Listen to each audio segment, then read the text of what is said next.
Aviso. Bom dia, boa tarde, boa noite. Como agradecimento pela doação de R$ 10 do Messias Santana Julião, vou postar 4 vídeos hoje, espero que gostem. Muito obrigado. Curta o vídeo. Canal Novel e Fanfic Narradas. Fanfic Game of Thrones Sistema Modelo de Cavaleiros. Capítulo 261. A Redenção do Sete. No final nada mudou. Embora Volantis não quisesse que seus despojos fossem levados, não havia nada que pudesse fazer para mudar a situação. Romper laços com Legion também não era uma opção, pois isso significaria perder qualquer participação nas lucrativas minas das terras disputadas. Além disso, eles não tinham energia para lidar com esse assunto, pois a praga que havia aparecido anteriormente nas terras disputadas havia repentinamente irrompido em Volantis mais uma vez. O povo de Volantis culpou os soprados pelo vento e a Companhia Dourada, que por acaso estavam descansando na cidade, e os expulsou. No entanto, não querendo antagonizar completamente dois grupos mercenários tão poderosos, forneceram-lhes amplos suprimentos de comida e forragem enquanto eram expulsos. Após uma breve parada em Volontaires, que já havia sido saqueada e abandonada pelos Dothraki, as duas companhias seguiram caminhos separados. Os soprados pelo vento seguiram para o leste, planejando seguir pela Estrada do Demônio até a Baía dos Escravos, enquanto a Companhia Dourada seguiu para o norte em busca de trabalho em Nissar, Goiandró e Coor ou Norvos. No entanto, mesmo após sua partida, a praga em Volantis não diminuiu. Em vez disso, tornou-se ainda mais severa. Como resultado, muitos na cidade passaram a adorar o deus das pragas, na esperança de que os triarcas reservassem terras para um templo em seu nome e pedissem ajuda aos sacerdotes que estavam construindo a cidade sagrada do flagelo nas terras disputadas.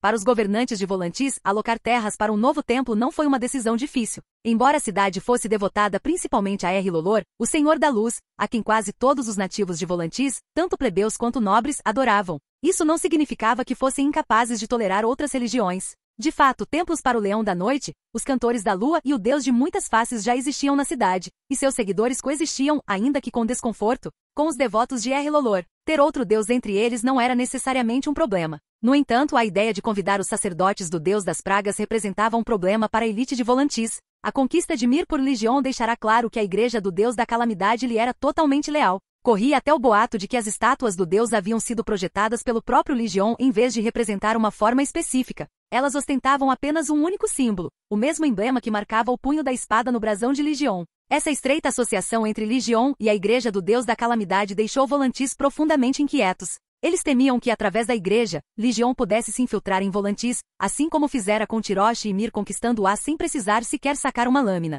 No entanto, antes que Volantis pudesse decidir se convidaria ou não sacerdotes, a peste já havia se espalhado para além deles. Todas as 3 principais cidades da Baía dos Escravos foram afetadas pela doença, assim como quase todas as cidades livres. Apenas Norvos e Coor permaneceram intocadas. Rumores até sugeriam que a peste havia atingido os muitos calazars que vagavam pelo mar Dothraki. E isso não foi tudo. Logo, todas as cidades que comercializavam com as cidades livres foram afetadas. Porto Milagroso em Legion, Lança Solar e Vila Plank em Dorne, Vila Velha na Campina, Lannis Porto nas terras ocidentais, Porto Real nas terras da Coroa, Vila Gaivota no vale e Porto Branco no norte. Só então as pessoas finalmente perceberam que a praga tinha se originado com os Dothraki. Quando deixaram as terras disputadas, a doença já havia se espalhado. No entanto, como se espalhava principalmente entre seus escravos e cativos, os Dothraki não lhe deram atenção. Uma vez na Baía dos Escravos, eles venderam escravos infectados aos senhores da região, introduzindo involuntariamente a peste nas cidades. Como antes, a doença se espalhou inicialmente entre os escravos, mas seus senhores não demonstraram preocupação com seu bem-estar e, portanto, nada fizeram para impedi-la. Logo, escravos infectados foram transportados para Volantis, Liege, Tirosh, Mir e além, disseminando a doença ainda mais. Aqueles que entraram em contato com os doentes a levaram para outras cidades comerciais em pouco tempo. A peste se espalhou pelos mercados costeiros de ambos os lados do Mar Estreito. Em meio a esse surto, que havia saído completamente do controle, Legion foi o primeiro a reagir. Estabeleceu zonas de quarentena em sua cidade, distribuiu medicamentos e montou postos de inspeção nas docas. Ele teria isolado Liege, Tirosh, Mir e Porto Milagroso junto com os degraus, se tal fosse possível. Mas mesmo com todo o seu poder e influência, isso estava além do seu alcance. Ainda assim, graças ao uso de artemisinina, o remédio milagroso contra a peste, e aos rápidos esforços de detecção e contenção, o surto em seu domínio foi erradicado em menos de meio mês. A situação em outras cidades, no entanto, era muito diferente. A peste continuava a piorar. Em Porto Real, por exemplo, inúmeras pessoas pereceram, e somente na Baixada das Pulgas, 1/3 da população estava morta. Devastação semelhante se abateu sobre cidade após cidade. De volta ao castelo de Summeral, Legion revisou cuidadosamente os relatórios enviados por seus oficiais. Sua expressão permaneceu severa o tempo todo. Ao finalmente fechar o último documento, um traço de exaustão passou por seu rosto. Ele não tivera uma noite de sono adequada desde o início da peste. Embora a praga tivesse sido causada pelos Dothraki, ele a previra com antecedência e permitiu que se desenrolasse, acreditando que poderia contê-la dentro das terras disputadas. Agora a realidade lhe dera um tapa na cara, arrancando de sua arrogância e orgulho. Desde que recuperou a armadura mágica e demonstrou poder divino em Coor, subjugando sozinho uma cidade livre inteira, Ligion se tornará vaidoso, convencido de que tudo estava sob seu controle. Ele até se deixará levar pelos louvores dos sacerdotes e septões ao deus da calamidade, ao deus das tempestades, ao deus da magia e a outros. Agora que havia recuperado a razão, achava difícil compreender suas ações passadas. Por que acreditara que conseguiria controlar uma praga que nem mesmo a tecnologia mais avançada de seu mundo anterior conseguirá conter? A única explicação era que, naquele momento, ele realmente se considerava um deus. Ligion soltou uma risada autodepreciativa antes de se virar para os bispos do Septo da Redenção e do Septo dos Milagres, que aguardavam nas proximidades. Bispo Hulen, Bispo Zanchi, vocês já concluíram os preparativos que pedi? O pessoal e os suprimentos estão prontos. Podemos partir a qualquer momento, responderam os dois homens prontamente. Então não precisa adiar, vá agora. Ligion assentiu e acrescentou, se encontrar algo que não consiga resolver, envie alguém para relatar imediatamente. Além disso, lembre aos septões que quando se trata de salvar os outros em vez de se protegerem, a segurança deles deve vir em primeiro lugar. Os dois bispos responderam com um aceno de cabeça, pegaram o documento de autorização para distribuição de suprimentos das mãos de Ligion e saíram da sala. Ligion então se virou para Lyra, o alto septão das tempestades, que acabará de chegar de Braavos. Volte para Braavos imediatamente e leve o remédio com você. Enviarei mais alguns carregamentos mais tarde. Você deve seguir rigorosamente minhas diretrizes de prevenção de epidemias, não pode haver lapsos. Se o suprimento de remédios estiver acabando, envie um mensageiro com antecedência. Não espere até que acabe para relatar. Ao seu comando, Lyra respondeu rapidamente. Assim que Lyra partiu, Ligion se voltou para Mafas, o sumo sacerdote do deus da calamidade. Você já deve saber o que fazer em relação a Pentos e Volantis, certo? Mafas inclinou a cabeça. Entendo, meu senhor. Então, após uma breve hesitação, perguntou, e a Baía dos Escravos? Ligion o interrompeu. Lidaremos com Pentos e Volantis primeiro. A Baía dos Escravos pode esperar. Ao ouvir isso, Mafas não disse mais nada. Pegou o documento de autorização e saiu apressadamente do escritório. Ligion se virou para a Santa Irmã da Redenção, que acabará de chegar de Nissar, e perguntou, como estão as coisas do lado de Nimeria? A Santa Irmã da Redenção respondeu, está tudo normal. Até agora não há sinais da peste, e os suprimentos medicinais que você enviou são mais do que suficientes.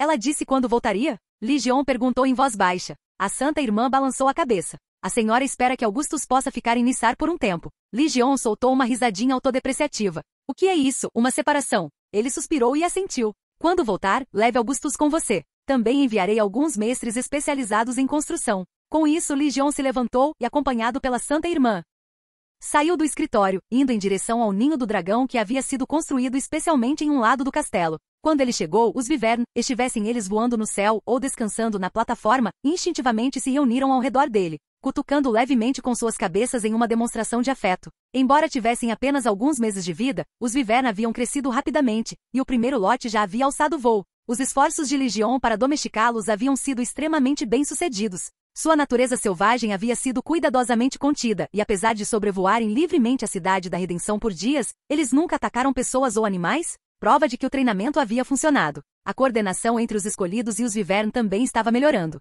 As criaturas aprenderam a reconhecer comandos dados por meio de apitos especiais e demonstraram lealdade inabalável aos seus cavaleiros. Somente os cavaleiros designados podiam emitir comandos por meio do apito, e eles se recusavam a comer qualquer outra pessoa, exceto Ligion. Onde está o pequeno? Ligion perguntou a um dos escolhidos. O escolhido, aparentemente em meditação silenciosa, não disse nada. Em vez disso, curvou-se e apontou para a câmara de incubação dentro do ninho do dragão. Ligion entrou. Um mestre responsável por cuidar dos ovos de dragão selvagem levantava cuidadosamente a pequena colcha que cobria um ovo, verificando e registrando sua condição. Recentemente, a Guilda dos Mercadores Milagrosos adquiriu outro lote de ovos de viver, mais de 30 no total. Infelizmente 9 deles estavam mortos, mas os ovos restantes ainda podiam ser nutridos com as runas de dragão dos cavaleiros banidos. Em pouco tempo, outra onda de Vivern eclodiria, elevando o total para mais de 40, o suficiente para ser considerado um verdadeiro bando de Vivern. Se mais Vivern eclodissem em lotes subsequentes, eles eventualmente atingiriam o ponto de reprodução autossustentável, eliminando a necessidade de novas compras.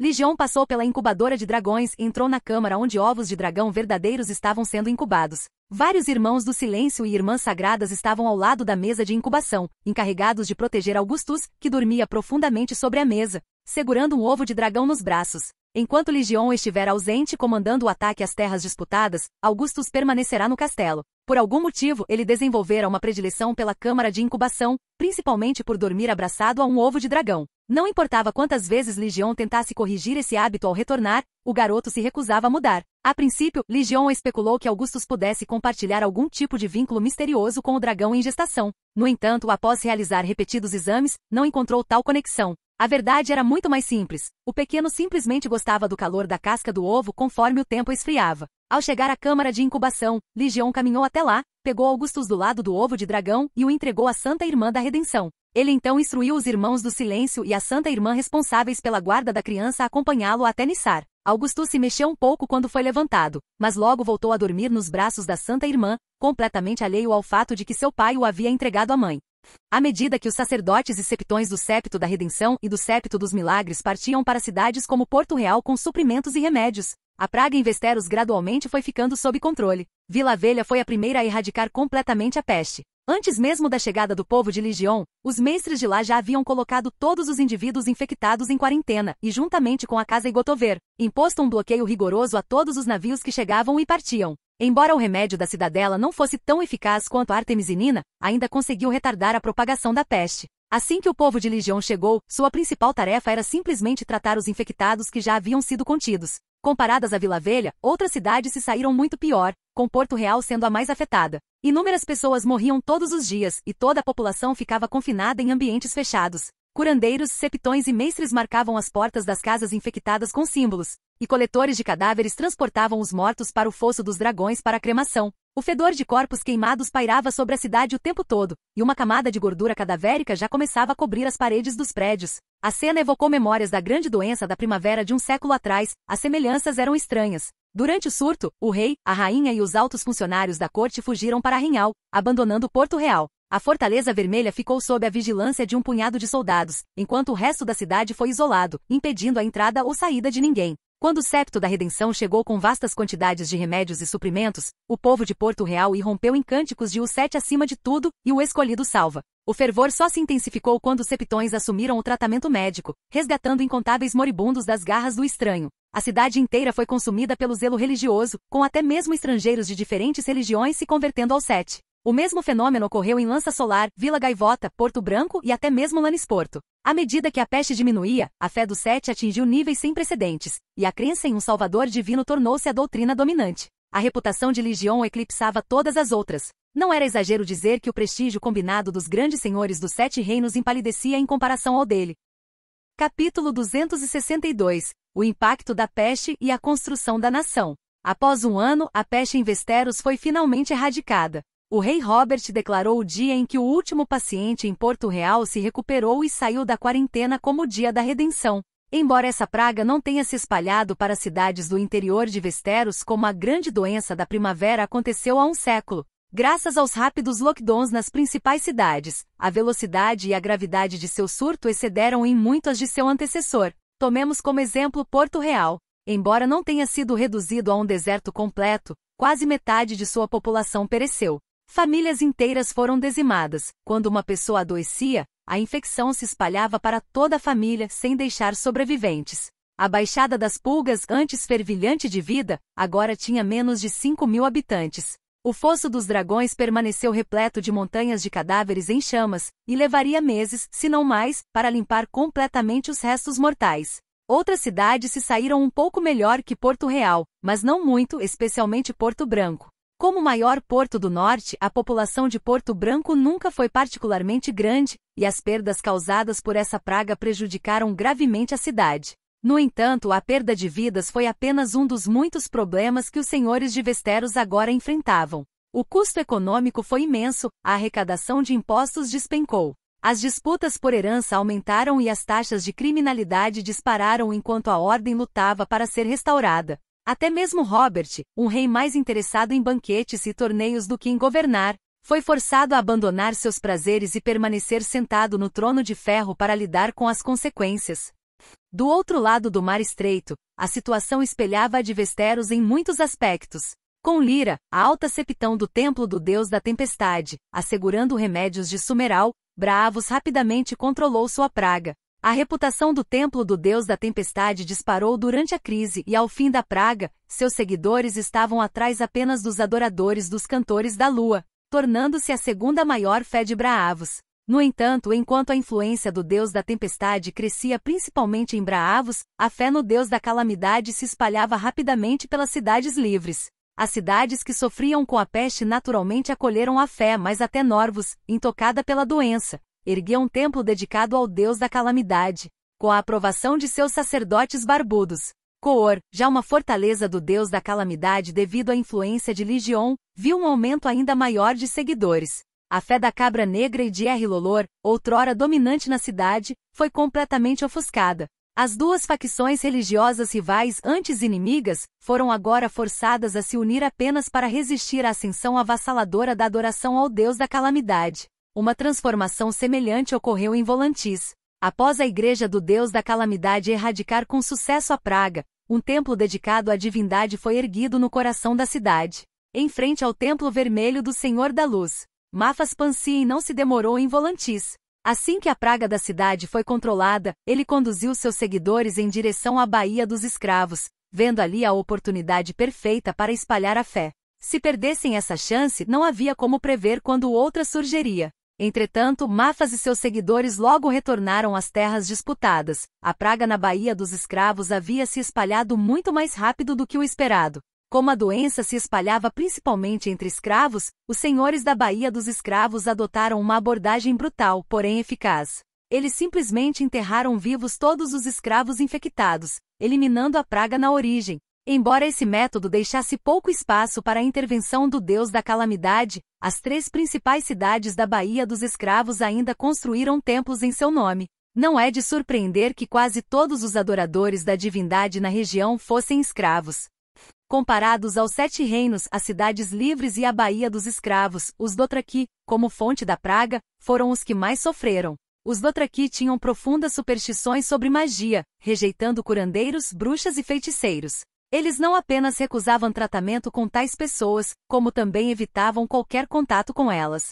Ironicamente, muitos daqueles que eles desprezavam possuíam conhecimento médico muito superior às práticas de cura rudimentares dos Dothraki. Embora não pudessem curar a praga de uma vez, poderiam pelo menos ter retardado sua propagação. No entanto, sem medidas de contenção adequadas, e dado o estilo de vida nômade dos Dothraki, o inevitável aconteceu. Todo o mar Dothraki foi consumido pela praga. Nem mesmo Vais-Dothrak foi poupado. No entanto, dentro de Vais-Dothrak, os Dosh-Kalen incluíam muitos curandeiros habilidosos, e eles conseguiram controlar o surto na cidade. Eles até salvaram vários Calazars que haviam chegado em busca de refúgio, o que lhes rendeu prestígio significativo. Mas para os Calazars errantes espalhados pelas planícies, a história foi diferente. Sem remédios e apenas com seus corpos e fé para se apoiar, eles sucumbiram em grande número. Muitos Calazars foram completamente exterminados. O Calazar de Khal Drogo, a origem da praga, sofreu as piores baixas. Ao deixar as terras disputadas, ele comandava uma força de 100.000 guerreiros Dothraki. Quando chegou a Vais-Dothrak, restavam apenas 20.000. Muitas dessas 20.000 pessoas eram aquelas que ele havia anexado ao longo do caminho. Outros Kales, enfraquecidos, sucumbiram ainda mais à peste. Sem eles, o número de guerreiros Dothraki sob seu comando seria reduzido a apenas alguns milhares. Isso significava que o número de guerreiros Dothraki que pereceram na jornada havia chegado a 90.000. Até mesmo os poderosos guerreiros Dothraki sofreram tais perdas, então o destino de seus servos e escravos foi ainda mais trágico. Os fracos, crianças e idosos, estavam todos mortos, restando apenas os Hanjaka mais fortes para sobreviver. Os Dothraki sofreram perdas catastróficas nesta grande praga, o que foi um alívio para qualquer cidade livre que vivesse sob seus cascos de ferro. Nos anos seguintes, os Dothraki provavelmente se voltariam uns contra os outros no mar Dothraki, guerreando entre si ou recuando para se recuperar, deixando de representar uma ameaça imediata às cidades livres. Ligion também aproveitou a praga, completando seu controle sobre as terras disputadas e as 3 principais cidades livres em um tempo muito menor do que ele havia previsto originalmente.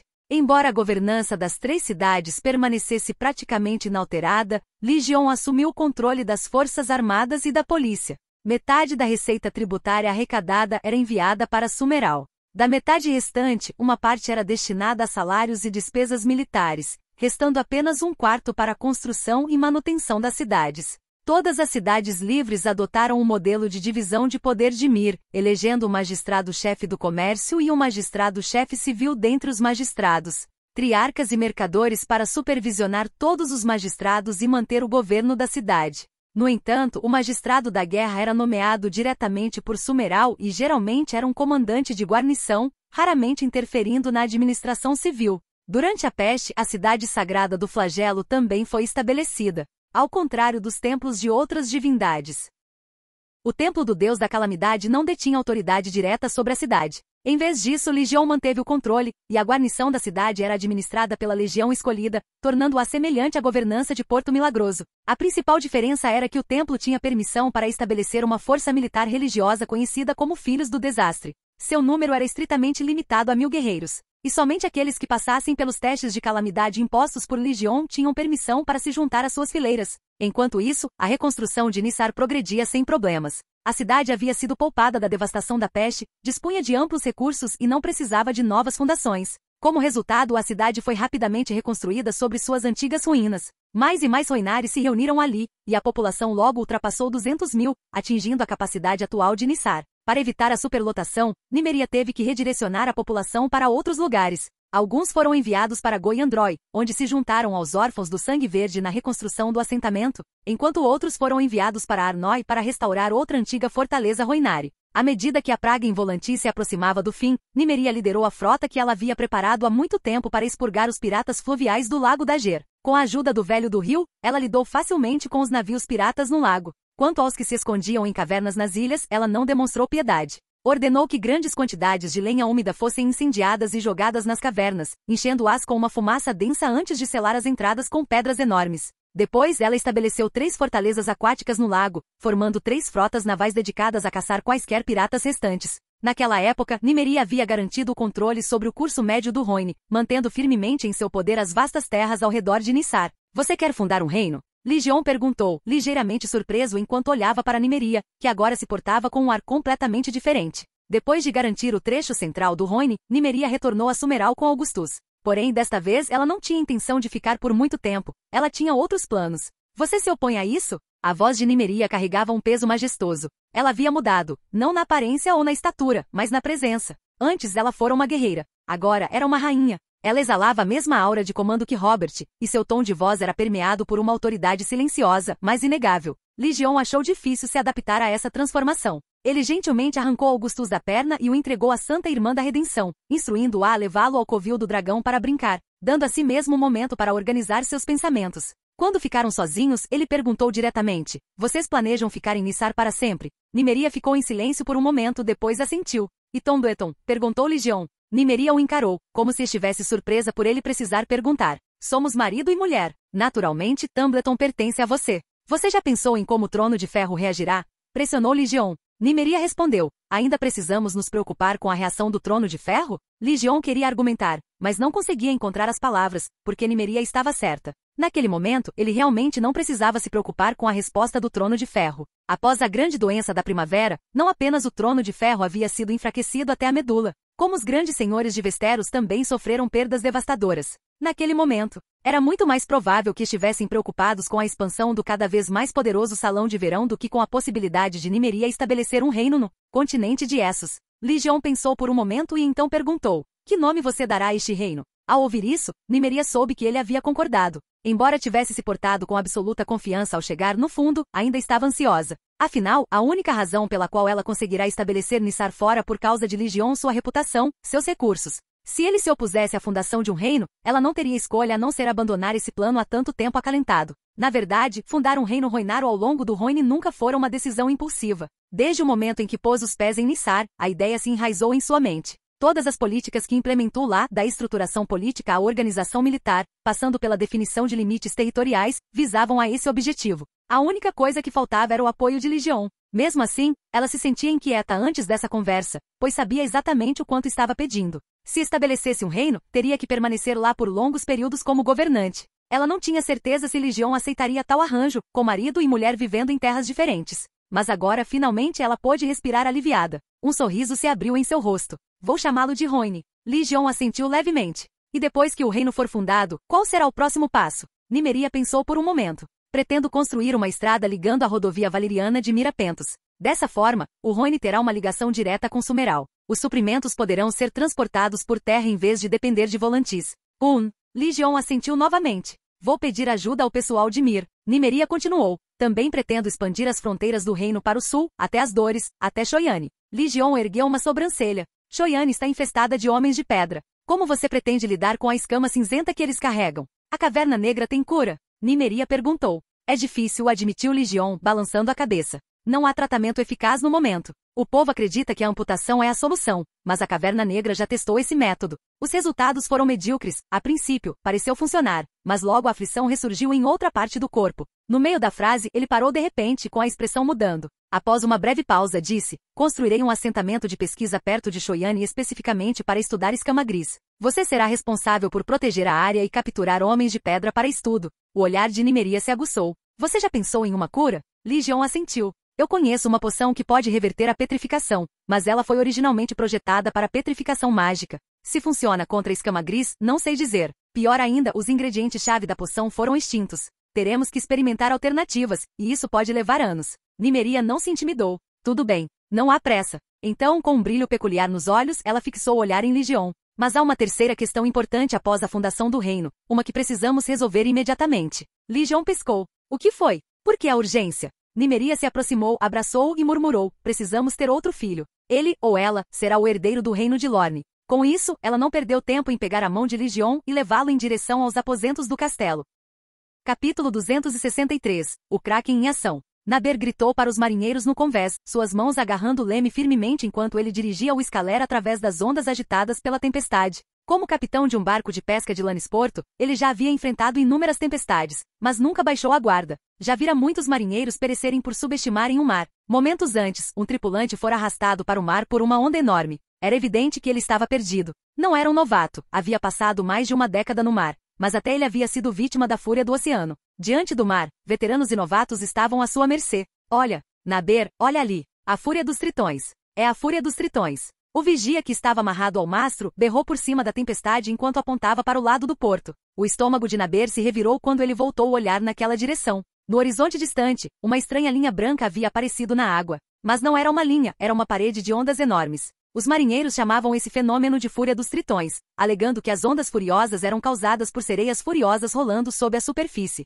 Alguns até diziam que se você fosse engolido pelas ondas, veria as sereias nadando ao seu lado enquanto se afogava. Por mais absurda que fosse a história, uma coisa era certa: o aparecimento da fúria dos tritões significava morte. Nenhum navio sobreviveria. Amarrem-se ao mastro. Protejam-se, rugiu Naber. Sabia que era inútil, mas não havia mais nada que pudesse fazer. Após dar o comando, ele imediatamente virou a proa em direção às ondas monstruosas. Precisava alcançá-las antes que elas atingissem a crista e quebrassem. Sua única chance de sobrevivência era deixar o navio passar pelo pico antes que ele afundasse. Mas ele havia calculado mal. À medida que a magnitude da fúria dos tritões se tornava evidente, seu coração se apertou. As ondas imponentes eram maiores do que qualquer outra que ele já tivesse visto. Não havia como seu barco atravessar aquela parede íngreme de água. No momento em que o desespero se apoderou de si, um som repentino ecoou sobre o mar, um sino, profundo e ressonante. Era o som mais belo que ele já ouvirá, mais alto e majestoso que os sinos do grande septo. Nem mesmo a tempestade uivante conseguiu abafá-lo. E estranhamente seu badalar o encheu de uma estranha sensação de calma. É este o chamado do estranho? Naber murmurou com admiração. O que aconteceu depois foi inacreditável. Acima dele, as nuvens de tempestade começaram a se dispersar, desaparecendo a cada badalada do sino. Os ventos furiosos e a chuva torrencial desapareceram. Não, nem toda a tempestade havia desaparecido. Além daquele pedaço de mar, a tempestade ainda rugia, as ondas quebrando com fúria. Mas ali, naquele trecho isolado do oceano, as águas estavam estranhamente paradas. Uma brisa suave agitava a superfície, e a luz do sol rompia as nuvens entreabertas, lançando um brilho dourado sobre o mar. O efeito era quase divino. Sem a tempestade para alimentá-la, a fúria dos tritões se desfez. A onda colossal se partiu em duas, cada metade avançando em direções opostas. Onde antes estavam, a água permanecia completamente calma. As ondas quebradas se transformaram em ondas rolantes, que ergueram o barco de Naber antes de baixá-lo suavemente de volta ao chão. Mas Naber não estava mais olhando para o mar ao seu redor. À medida que as ondas enormes se afastavam, a visão além dela se tornava clara, e o que ele viu o fez perder o fôlego. Uma frota. Uma vasta armada de navios se estendia pelo horizonte, cortando rapidamente a água, indo direto em sua direção. À medida que a frota se aproximava, Naber percebeu que o sino potente e ecoante vinha de um dos navios de 3 mastros. No convés da embarcação, sobre uma plataforma elevada perto do leme, pendia um sino enorme. Ao redor dele, uma dúzia de sacerdotes do deus da tempestade entoavam cânticos, com suas vestes ondulando ao sabor da brisa marítima. Um imponente sacerdote da tempestade, de ombros largos e poderoso, brandia uma viga de madeira, batendo-a contra o sino. A cada badalada ressonante, padrões brilhantes cintilavam na superfície do sino. Cada explosão de luz se espalhava, dispersando a tempestade persistente ao redor. Foi por isso que as águas aqui eram tão assustadoramente calmas. A bruxa do mar. Os lobos do mar. Um velho marinheiro gritou de repente, alarmado. É a frota dos 3 krakens dos degraus. A bruxa do mar Asha Greyjoy e os cães do mar Baelor Blacktide. O olhar de Naber se voltou para os estandartes da frota, e uma onda fria de choque e pavor o invadiu. Contos dos 3 krakens do mar dos degraus se espalharam por todos os portos por meio de mercadores que passavam, e Lannisporto não foi exceção. Entre eles, a bruxa do mar Asha Greyjoy era a mais infame. Não apenas por liderá-los, nem simplesmente por ser mulher, mas porque era a mais forte entre eles. Sua frota de bruxas do mar governava o Mar de Verão, estendendo-se da Baía dos Escravos, no leste, até Vila Velha, no oeste, e até o sul, nas Ilhas de Verão. Essa vasta extensão do oceano era seu território de caça. E qualquer pirata tolo o suficiente para entrar sem ser convidado se tornava nada mais que outro troféu em seu nome. Em uma das batalhas navais mais marcantes, ela afundou sozinha os navios de seu tio, Olho de Corvo Euron, com sua nau capitânia, o Vento Negro. Ela perseguiu Euron Greyjoy implacavelmente, caçando-o até que ele foi forçado a fugir para a costa em pânico. No final, ele até abandonou seu navio recém-adquirido, escapando secretamente da costa para escapar da perseguição. Além da bruxa do mar, o Kraken Dagon também era infame, embora sua reputação não se devesse apenas à sua frota de Krakens. O que o tornava verdadeiramente temido era seu controle sobre um Kraken de verdade. Um enorme monstro marinho capaz de arrastar um veleiro de mastro completo sob as ondas com facilidade. Sua aparência tinha uma semelhança impressionante com o Kraken do Deus Afogado, levando alguns a chamá-lo de filho do Deus Afogado. No entanto, os nascidos no ferro tinham suas reservas quanto a esse título.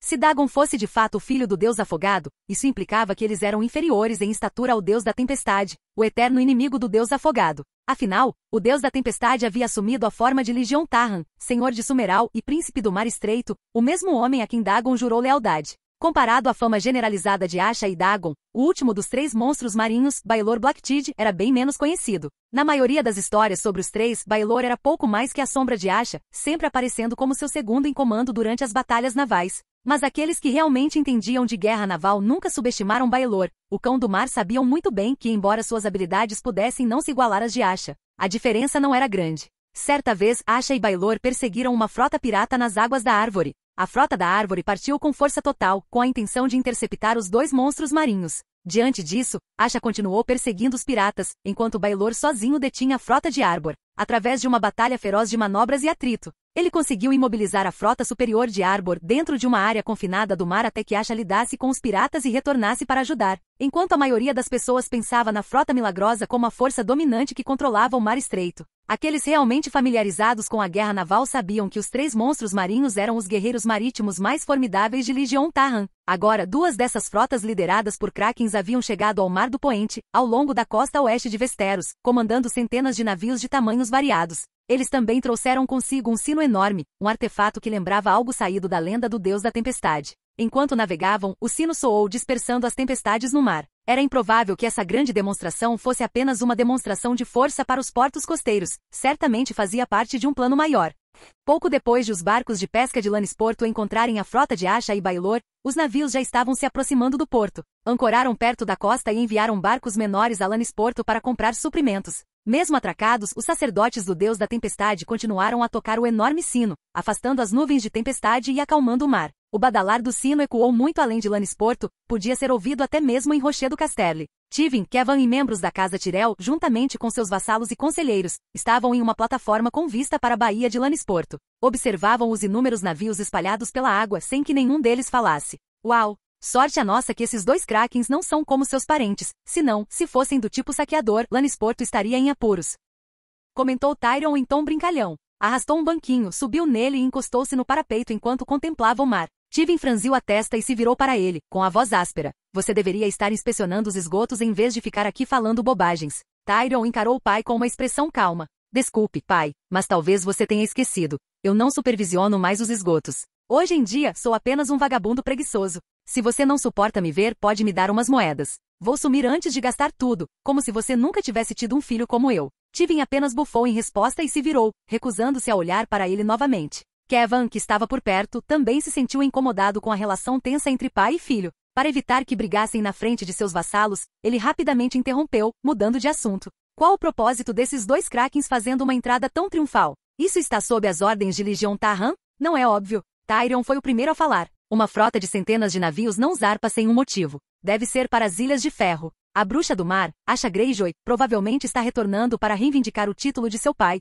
Balon Greyjoy, como Senhor das Ilhas de Ferro. Ele deu um sorriso irônico. Essas são boas notícias para nós, pelo menos sob o governo de Asha, aqueles invasores nascidos no ferro serão mantidos sob controle por um tempo. Boas notícias? Tivin se virou, olhando para o filho com frio desdém. Você sempre se gaba da sua inteligência, mas agora ela parece um tanto medíocre. Tyrion riu, imperturbável. Não é uma questão de inteligência, pai. É simplesmente uma diferença de perspectiva e atitude. Não vejo Legion Tahan como um inimigo, então vejo isso como algo positivo. Mas como você sempre o viu como uma ameaça, naturalmente acredita no oposto. Tivin zombou. Tolice. Só porque você não o vê como inimigo, acha que ele não te verá como um? Tyrion manteve a compostura. Meu estimado pai, talvez seja bom lembrar que este seu inimigo um dia terá um filho que se casará com sua neta. Ele se tornará pai dela, e nós nos tornaremos família. Tivin não disse mais nada. Não tinha interesse em continuar a conversa. Sem olhar novamente para Tyrion, virou-se e deixou a plataforma, recolhendo-se ao seu escritório para retomar os negócios que haviam sido interrompidos. Tyrion, enquanto isso, mantinha os olhos nos navios, com uma expressão que revelava um toque de inveja. Então, como se tivesse tomado uma decisão repentina, saltou do banco, virou-se e correu em direção à escada que descia. Em pouco tempo ele deixou Rochedo Casterly e chegou a Lannisporto, onde embarcou em um pequeno barco e começou a se dirigir à nau capitânia de Asha. A bordo do Vento Negro, Asha e Baelor estavam imersos em discussões sobre a retomada das Ilhas de Ferro. Àquela altura, seus alvos principais eram apenas 4 ilhas, Pyke, Saltífice, Oldvik e Orkmon. Arlau estava sob o governo da Casa Arlau, e com Dagon Arlau sendo o único herdeiro e futuro Lorde, estava claro que Arlau não enfrentaria os 3 Krakens do mar. Da mesma forma, Blacktide pertencia a Baelor. Embora nunca tivesse pisado lá nos últimos anos, a maior parte dos marinheiros de sua frota vinha de Blacktide. Graças às suas conexões, Blacktide havia estabelecido fortes relações comerciais com a Ilha do Urso, tornando improvável que se tornassem inimigos. Quanto a Great Vic, as casas Godbroter e Spar e Merlin se beneficiaram da influência de Blacktide. Elas firmaram acordos comerciais com a Ilha dos Ursos e lucraram bastante com a rota comercial do Porto Branco. Essas famílias já haviam prometido apoio à reivindicação de Asha às Ilhas de Ferro. Baelor apontou para Orkmon no mapa. Posso conquistar a Casa Orcoad e a Casa Tawney. Ambas as famílias tiveram vários casamentos com a Casa Blacktide no passado e mantêm boas relações conosco. Elas podem ser trazidas como aliadas. Asha assentiu, mas de repente pensou em algo e deu um sorriso irônico. Lembro que a filha mais velha da Casa Orcoad, Mila Orcoad, gostava muito de você. Não me diga que você está planejando garantir o sustento delas por meio do casamento? Baelor balançou a cabeça e estendeu a mão para tocar a estrela de 7 pontas pendurada em seu pescoço. Claro que não. Já decidi dedicar minha vida ao 7. Não vou me casar. Asha fez uma pausa, pega de surpresa. Se você não se casar e tiver filhos, o que acontecerá com Blacktide? Baelor olhou para ela. Você realmente acha que uma vez que as Ilhas de Ferro estejam unificadas, Lord Legion permitirá que continuem sob o mesmo sistema? As Ilhas de Ferro se tornarão outro degrau, os Lords terão títulos, mas nenhum poder real. Asha silenciou diante das palavras dele. Quando Legion lhes dera ordens para tomar as Ilhas de Ferro, ela já havia especulado como ele poderia reorganizá-las. Não tinha intenção de ir contra a vontade dele, mas mesmo assim uma sensação de decepção a invadiu. Nesse momento um tripulante se aproximou e relatou. Um pequeno barco está se aproximando. O homem a bordo parece ser Tyrion Lannister. Asha e Baelor trocaram olhares, com os rostos cheios de curiosidade. O que o duende poderia querer com eles? Capítulo 264. As Ilhas de Ferro Fraturadas. Ah não, o que te fez pensar em embarcar no meu navio? Você não entende a relação entre os Homens de Ferro e as Terras Ocidentais? Tivin pode não gostar de você, mas você ainda é o único herdeiro do Senhor de Rochedo Casterly. Ele estaria disposto a pagar um resgate alto por você, disse Asha Greyjoy, exibindo um sorriso malicioso enquanto olhava para o duende parado à sua frente. Tyrion, imperturbável com as provocações, sorriu. Asha Greyjoy, ainda me lembro de como você estava com uma aparência lamentável naquele banquete em Lannisporto. Nunca imaginei que depois de alguns anos. Chega, Tyrion, Asha o interrompeu. Diga o que quer, ou eu o farei refém e farei Tivin pagar pela sua libertação. Tyrion ergueu uma sobrancelha. Se você ainda fosse Asha Greyjoy das Ilhas de Ferro, eu poderia acreditar. Mas, neste momento, você é um dos 3 Krakens do Mar dos Degraus. Duvido que Lord Legion permitiria isso, não acha? Asha bufou. Baelor, jogue ao mar. Sem hesitar, Baelor agarrou Tyrion pelo colarinho e começou a puxá-lo para a lateral do navio. Percebendo que Asha não estava brincando, Tyrion protestou rapidamente. Espere, espere. Eu estava errado. Eu estava errado. Baelor, espere. Asha o interrompeu e então voltou a olhar para Tyrion. Fale. Por que você está aqui? Tyrion respondeu imediatamente. Eu só quero acompanhá-lo até as Ilhas de Ferro e testemunhar como você as conquista. É só isso? Asha franziu a testa cética. Claro, Tyrion assentiu. Então, como se algo mais lhe tivesse ocorrido, apontou para cima. E talvez dar uma olhada mais de perto naquele seu sino grande, aquele que pode dispersar tempestades. Asha riu e Tyrion, percebendo a oportunidade, riu junto com ela. Ele achou que a havia convencido. Mas, de repente, o sorriso de Asha desapareceu. Sua expressão ficou fria. Jogue-o fora. Antes que Tyrion pudesse processar o que estava acontecendo, Baelor o ergueu do convés. Ele mal teve tempo de protestar antes de voar alto e cair no mar. Felizmente para ele, o barco que o trouxera ao Vento Negro ainda não havia partido. A tripulação o resgatou e o levou de volta a Lannisporto. De volta à cabine do Vento Negro, Asha praguejou baixinho. O que há de errado com esses nobres? Eles acham mesmo que podem simplesmente aparecer para assistir a uma batalha naval? O que somos nós? Bobos da corte para a diversão deles? Baelor, agora de volta à cabine, permaneceu calmo. Você não deveria tê-lo tratado daquele jeito. Ele é amigo de Lord Lygion, e pelo que ouvi, Lord Lygion o estima muito. Asha ergueu o queixo, desafiadora. Este é o meu navio. Mesmo que Lord Lygion estivesse aqui, eu teria dado a mesma ordem. Ela hesitou por um instante antes de acrescentar com menos certeza. Além disso, Lord Lygion é magnânimo. Ele não puniria seus subordinados de confiança por algo tão trivial. E de qualquer forma, não fui eu quem o jogou ao mar. Baelor simplesmente olhou para o amigo, nada impressionado. O breve incidente não interrompeu os planos da frota. Após garantir amplos suprimentos de Lannisporto, os navios zarparam lentamente, deixando a baía para trás enquanto traçavam um curso para as Ilhas de Ferro. Pouco tempo depois da frota dos 3 monstros marinhos partir, outros navios começaram a segui-los, mercadores ousados o suficiente para apostar no que estava por vir. Eles haviam presumido corretamente que o destino da frota eram as Ilhas de Ferro e que uma luta pelo poder era iminente. Independentemente de quem saísse vitorioso, o lado perdedor inevitavelmente procuraria mercadores para negociar seus despojos. Esses comerciantes viam uma oportunidade de lucrar. O risco de serem pegos na própria guerra? Essa era uma preocupação para outra ocasião. Quando a frota passou pela Ilha Bela, a notícia de sua aproximação já havia chegado às Ilhas de Ferro. Balon Greyjoy não perdeu tempo. Convocou os senhores das Ilhas a pique, convocando um conselho para decidir o próximo passo.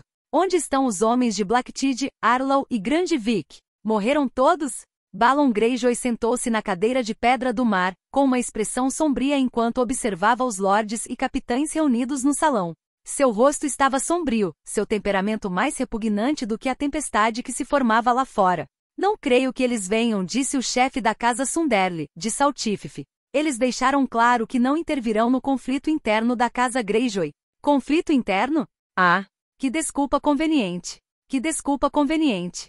Balon soltou uma risada amarga, mas não havia humor nela, apenas raiva. Levarei homens para Great Vake, disse Victarion Greyjoy em voz profunda. Balon lançou um olhar furioso para o irmão. Calha a boca.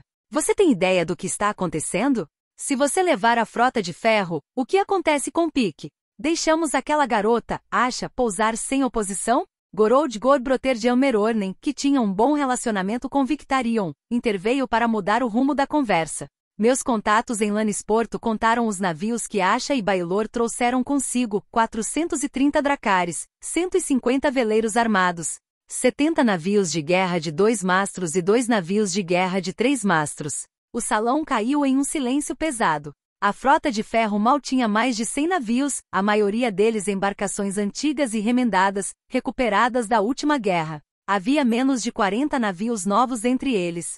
Mesmo que todas as outras ilhas contribuíssem com seus navios, o total mal chegava a 300, longe o suficiente para se igualar à frota de Asha. Pior ainda, os homens de ferro nunca se recuperaram de fato das derrotas passadas. Muitos de seus melhores marinheiros foram perdidos em batalha, e os ataques de Euron só pioraram a situação.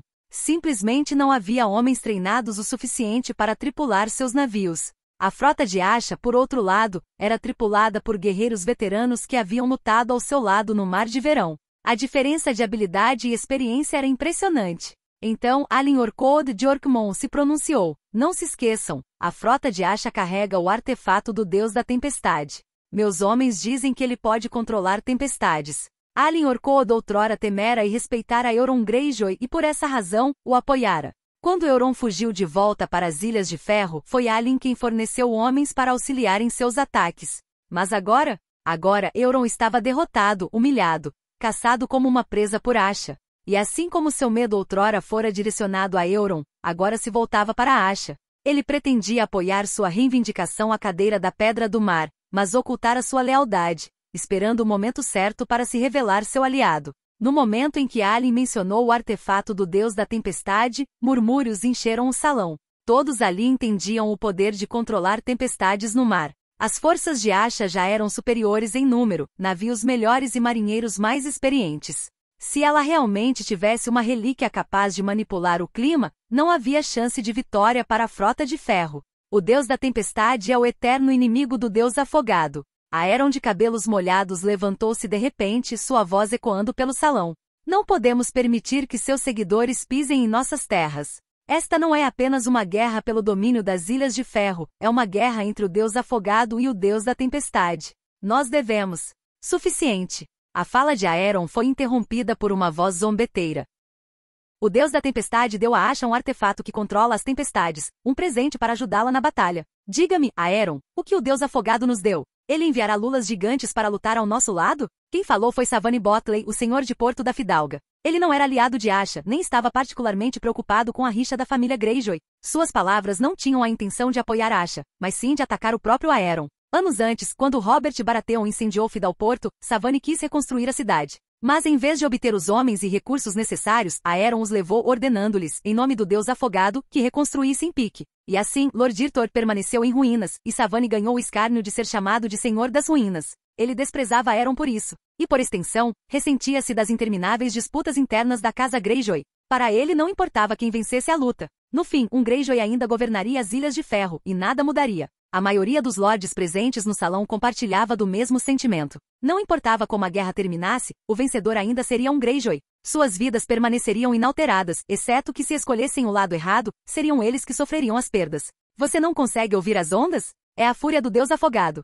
Berrou Aeron cabelo molhado. É só o som do mar. Nada mais, respondeu Savany Botley, observando a indignação de Aeron com evidente divertimento. E quem é você para falar pelo Deus Afogado? O salão ficou em silêncio. Todos os olhares se voltaram para Botley, surpresos com suas palavras. Afinal, Aeron era amplamente reconhecido como sacerdote do Deus Afogado. O que você acabou de dizer? A expressão de Aeron se contorceu de loucura enquanto ele se aproximava de Botley, pressionando a testa contra a dele. Como ousa me questionar? Eu nunca questionei sua fé no Deus Afogado. Botley o interrompeu pela terceira vez, mantendo-se firme. Mas eu conheço alguém muito mais adequado para interpretar a vontade do Deus Afogado, Dagon Arlau. Não se esqueça, ele tem a fera escolhida pelo Deus Afogado ao seu lado, uma dádiva que lhe foi concedida. Ele é o verdadeiramente abençoado pelo Deus Afogado. E você? Você não passa de um louco iludido. Não, eu sou o sacerdote do Deus Afogado. Sou eu quem está sob o seu favor. Aeron explodiu, com a razão completamente destruída. Ele investiu contra Botley, envolvendo-o com as mãos no pescoço e apertando-o. Os lordes e capitães ao redor imediatamente correram para puxá-lo, mas o aperto de Aeron era de ferro. Não importava o quanto lutassem, não conseguiam se livrar dele. Foi somente quando Balon Greyjoy interveio, desferindo um golpe brutal que deixou Aeron inconsciente e estalando os dedos para libertar Botley, que a loucura cessou. A essa altura, o rosto de Botley estava pálido, seus olhos revirados. Alguém bateu em seu peito algumas vezes antes que ele finalmente recuperasse o fôlego. O que começou como um conselho de guerra se transformou em um espetáculo vergonhoso. Embora Aeron tivesse abandonado o sobrenome há muito tempo em devoção ao Deus Afogado, ele ainda era um Greyjoy. E agora, à vista de seus pares, um Greyjoy tentará estrangular um colega lord. Isso não era mais apenas uma pequena disputa, era um escândalo completo. A casa Greyjoy precisava dar uma explicação. Se Aeron Greyjoy quase conseguiu matar Savany Botley hoje, o que o impediria de fazer o mesmo com qualquer outra pessoa amanhã? Mas Balon jamais puniria o próprio irmão. Não apenas porque Aeron era um sacerdote do Deus Afogado, mas porque Botley o estava provocando deliberadamente. Para Balon, isso soava como uma armadilha, uma tentativa de induzir a casa Greyjoy a demonstrar fraqueza. Se punisse Aeron agora, apenas confirmaria o que eles queriam, que Balon Greyjoy havia perdido a razão. Com isso em mente, Balon interrompeu qualquer debate antes que ele pudesse começar. Sua voz soou autoritária e inflexível. Todos vocês, retornem às suas ilhas. Preparem seus navios. Ao amanhecer, reúnam-se na frota de ferro. Enfrentaremos Asha em batalha em mar aberto. Um silêncio atordoante seguiu suas palavras. Eles haviam sido convocados para um conselho de guerra, mas nenhuma estratégia havia sido discutida. Nenhum plano havia sido traçado. Eles nem sequer haviam concordado com formações ou logística. E agora, de repente, estavam sendo enviados para a guerra. O quê? Vocês têm alguma objeção? O olhar penetrante de Balon os percorreu. Ninguém ousou discutir. Um por um, eles juraram reunir suas frotas e deixaram o salão. Depois que os lords foram embora, Victarion falou sem hesitar. Eles não lutarão direito. Arrastá-los para isso só vai ser um problema para a frota de ferro. Eu sei. Balon suspirou, a voz carregada de exaustão. Você acha que podemos vencer? Victarion hesitou. Pela primeira vez, ele viu Balon não como o governante implacável das Ilhas de Ferro, não como o homem que outrora enfrentará tempestades e comandará os mares, mas como um velho, um homem sobrecarregado pelo peso dos anos e da guerra. Victarion deixou o pensamento de lado e respondeu com a voz firme. Asha pode ter os números, mas não estamos sem opções. Se afundarmos sua nau capitânia, sua frota entrará em desordem. Sem comando, eles entrarão em colapso, e nós podemos virar o jogo. Balon ficou em silêncio por um momento antes de perguntar. E a frota dela segue apenas suas ordens? Victarion enrijeceu-se. Ele entendeu imediatamente. Sim, Asha era comandante deles, mas ela não era dona daquelas naves. Ela era apenas quem as liderava. O verdadeiro mestre de sua frota era Legion Tahan, o homem que muitos chamavam de avatar do deus da tempestade. Ele era o verdadeiro poder por trás daquela armada. Mesmo que a nau capitânia de Asha fosse destruída, outro comandante a substituiria. Sua frota não se desintegraria como Victarion esperava. Balon também pareceu chegar à mesma conclusão. Levantando-se do trono, seus olhos ardiam com determinação renovada. Quero ver com meus próprios olhos a força da bruxa do mar que perseguiu Euron como um cão caçado. Capítulo 265. Uma morte súbita. Balon estava morto, sem aviso. Ele tinha acabado de ordenar que a frota se reunisse, preparando-se para uma batalha final no mar contra sua própria filha, Asha. Mas ao retornar aos seus aposentos, foi encontrado morto, com uma pequena faca cravada no peito. Victarion foi quem o descobriu. Ele reconheceu imediatamente a faca. Era a mesma que Balon dera a Asha quando ela foi levada por Legion. Sem hesitar, Victarion gritou que Asha havia assassinado Balon, cometendo o crime imperdoável de assassinato de parentes. Os lordes reunidos trocaram olhares com expressões marcadas pelo ceticismo. Ninguém ali era tolo. Estava claro como o dia que aquilo era uma armação. As dúvidas eram óbvias. Como Asha poderia ter atravessado uma distância tão vasta pelo mar, entrado em Peque sem ser vista e assassinado Balon sem que ninguém percebesse? E por que, depois de tal ato, ela deixaria para trás uma arma tão facilmente identificável? Mais importante ainda, Asha já estava em uma posição extremamente favorável. Não havia necessidade de manchar as mãos com assassinato de parentes. Ela poderia derrotar Balon em batalha aberta e reivindicar o título de Senhor das Ilhas de Ferro sem recorrer ao assassinato. Alyn Orcode fixou o olhar em Victarion. Comparado a Asha, você não parece muito mais desconfiado, Victarion? Você foi a última pessoa a ver Balon vivo e a primeira a encontrar seu corpo. Para chegar aos aposentos de Balon, é preciso atravessar a ponte levadiça, que é guardada em uma das extremidades. Ninguém poderia ter entrado sem alertar as sentinelas. Ao que tudo indica, você é o único que tinha os meios para matar Balon. Velho Alyn, você ao menos sabe o que está dizendo? Victarion rosnou, seu rosto se contorcendo de fúria enquanto ele encarava Alyn Orcode. Alyn o encarou sem medo. Eu sei exatamente o que estou dizendo. A verdadeira questão é, você sabe o que fez? Enfurecido, Victarion pegou seu machado pronto para abater Alyn. Mas antes que pudesse agir, os dois filhos de Dunstandrun o agarraram pelo braço, imobilizando-o. Os outros lordes presentes também agarraram suas armas, observando Victarion com cautela. Alyn Orcode zombou. Olha só. É assim que os Greyjoy são. Quando as palavras falham, eles pegam seus machados. Primeiro foi Savany Botley, agora sou eu. Quem será o próximo? Os lordes ao redor ficaram visivelmente inquietos. Muitos já estavam irritados com o que acontecerá com Savany Botley. E as ações de Victarion agora apenas reforçavam a ideia de que a casa Greyjoy os via como nada mais do que gado a ser abatido à vontade. Dunstandrun, o mais velho e sênior entre os lordes, deu um passo à frente, com a voz grave. De todos nós, Victarion é o mais suspeito na morte de Balon. Ele deveria ficar preso até que o próximo Lorde das Ilhas de Ferro decida seu destino. Não houve hesitação. Os lordes reunidos rapidamente expressaram sua concordância. Você não tem o direito de aprisionar um Greyjoy em pique. Você? A resistência furiosa de Victarion durou pouco. Vários homens se uniram para contê-lo, amordaçando-o e amarrando com cordas. Os guardas de pique trocaram olhares incertos, sem saber como proceder. Tecnicamente deveriam intervir para impedir isso, mas até eles conseguiam ver que Victarion era o principal suspeito. Prendê-lo parecia a ação lógica. O problema era que com Victarion contido e Aeron perdido em sua loucura, Pique agora não tinha um Greyjoy governante. Os guardas instintivamente se voltaram para o administrador do castelo, a única figura que restava com alguma autoridade. Após um momento de deliberação, o intendente tomou sua decisão. Levem Victarion sob custódia. Esperaremos o próximo Lorde de Pique para determinar seu destino.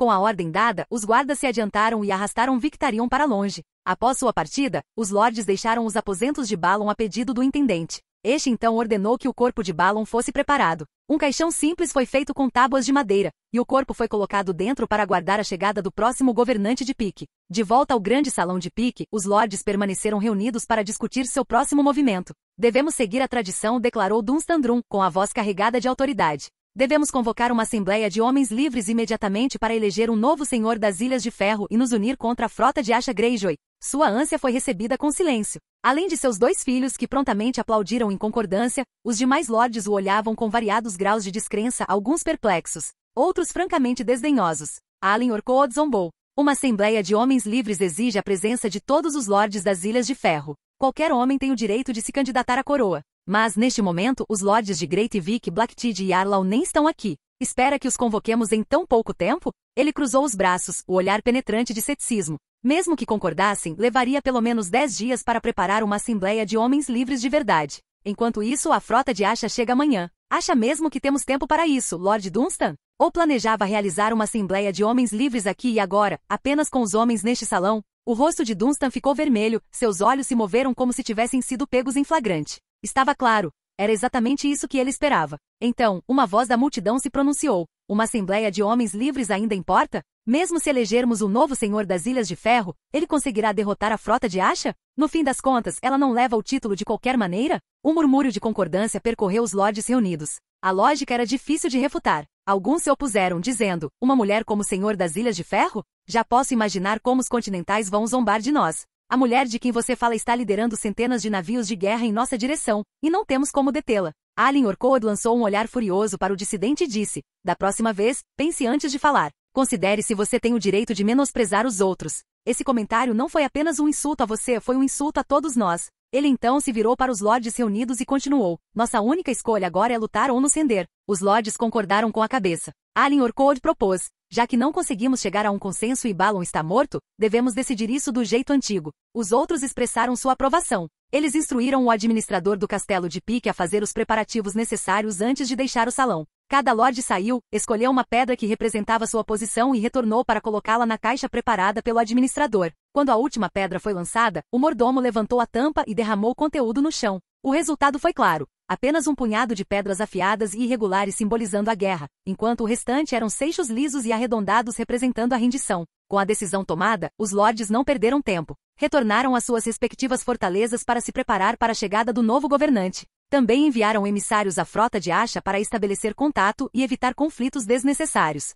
Enquanto isso, nas profundezas das masmorras de Pique, Victarion Greyjoy se viu cara a cara com alguém que não deveria estar ali. Euron, o que você está fazendo aqui? A expressão de Victarion se contorceu de choque, e uma pontada de medo, ao ver Euron Greyjoy parado do outro lado das barras de ferro. Pique é meu lar. Por que eu não estaria aqui? Euron deu um sorriso irônico, seu sorriso característico ao mesmo tempo travesso e perturbador. Seus lábios, tingidos de azul, o faziam parecer artificial, mas ainda mais estranhos eram seus olhos. Ele havia removido o tapa-olho que cobria o olho esquerdo, revelando uma pupila negra como tinta que parecia engolir a luz, como as profundezas abissais do oceano. Seu olho direito não era menos sinistro, azul prateado e brilhava fracamente frio como gelo. Seus olhos, um arrepio percorreu a espinha de Victarion. Em vez de se preocupar com os meus olhos, você deveria estar pensando na sua própria situação. O olhar de Euron o perfurou. Fratricida Victarion, você acha que nossa querida sobrinha deixará o homem que matou o pai dela sair em liberdade? Não, eu não. Victarion saiu do seu transe e imediatamente tentou protestar. Mas então algo lhe ocorreu, e seu rosto se contorceu em compreensão. Ele apontou para Euron com a voz cheia de descrença. Foi você. Você matou Balon. Você não é tão estúpido quanto parece, admitiu Euron com um sorriso irônico. Depois que Robert o capturou, Balon deveria ter tirado a própria vida. Pelo menos, teria morrido com a dignidade de um rei. Mas em vez disso, agarrou-se à vida. O Balon Greyjoy que eu conhecia morreu há muito tempo. O que restou não passou de um velho frágil. Antes, ele poderia facilmente ter aparado meus golpes e cortado minha garganta, mas agora? Acabei com ele com nada mais do que uma faquinha. Que visão patética. Victarion olhou para ele em silêncio atordoado. Não adianta mais falar dos mortos, disse Euron com a voz grave. A única coisa que importa agora é o presente. Não tenho muito tempo. Preciso ir embora antes que Asha bloqueie as águas. Não pretendo ser caçado por ela novamente. E você? Vai ficar aqui sentado esperando a morte ou vem comigo? Victarion não tinha a mínima vontade de passar mais um segundo na companhia de Euron. Balançou a cabeça. Asha não vai me matar. Eu não matei Balon. Euron soltou uma risada irônica. Seu tolo. Não importa se você matou Balon ou não. O que importa é que Asha quer a cadeira de pedra do mar, e para obtê-la, ela precisa matar você. Se ela deixar você viver, os outros lords nunca se submeterão completamente a ela. Ele se virou para ir embora. Já que você fez sua escolha, só posso lhe desejar sorte. Espere. Assim que Euron estava prestes a sair da cela, Victarion o chamou, eu vou com você. Euron parou, com um sorriso estampado no rosto enquanto se virava. Você fez a escolha certa.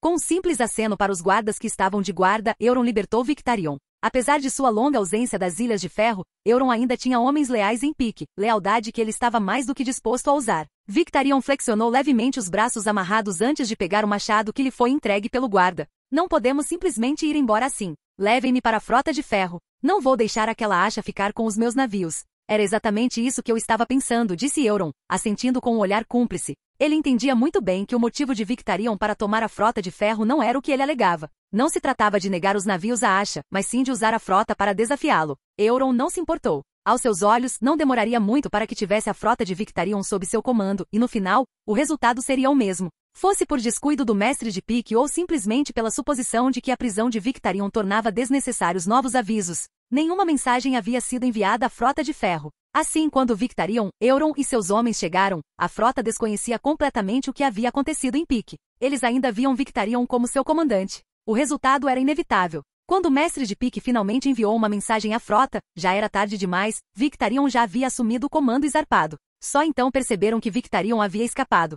Naquele momento, Asha Greyjoy ainda não tinha conhecimento dos eventos que se desenrolavam em pique. Ela estava no meio de um último exercício de batalha com Baelor Blackteed. Assim que se certificaram de que todos os detalhes haviam sido levados em conta, começaram a dar ordens às diversas frotas. Foi quando os enviados dos senhores chegaram. A princípio, Asha presumiu que a mensagem fosse apenas um estratagema para baixar a guarda. Mas quando mencionaram que a adaga usada para matar Balon era a mesma que ele lhe dera de presente, ela soube imediatamente que não era uma farsa, era verdade. E ela sabia exatamente quem tinha feito isso. Aquela adaga havia sido perdida quando ela lutou contra Euron. Ela o esfaqueou com ela, mas ele a levou consigo. Só Euron poderia ter se infiltrado em pique tão silenciosamente e assassinado Balon. Embora não desejasse nada mais do que dar meia volta com sua frota e retornar a pique imediatamente, ela se forçou a manter a calma. Em vez disso, avançou firmemente em direção a pique, mantendo tudo em ordem. Assim que entraram em suas águas, ela ordenou que a frota mantivesse posição e enviou convocações aos senhores das Ilhas de Ferro, chamando-os a bordo de sua nau capitânia para negociações.